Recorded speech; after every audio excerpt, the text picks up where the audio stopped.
Hi guys! So dahil hindi ako nakapag-post kanina, hindi ko nga alam kung bakit eh. Kasi parang nagpo-post ako and then parang nagbo-double posting siya. So never mind na lang, ngayon na lang ako magpo-post. So ito yung ulam namin, alimasag, na may ginataang langka.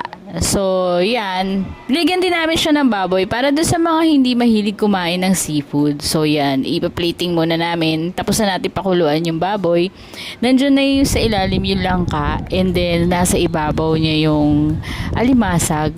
And then, siningit-singit na rin namin yung baboy. Then, nilagay na rin namin yung gata. So, ganun lang siya kadali, guys. Then, may prito kami para sa hindi kumakain ng meat and then ng alimasag. So, kung meron kayong suggestion, comment nyo lang below. Follow me and share my video.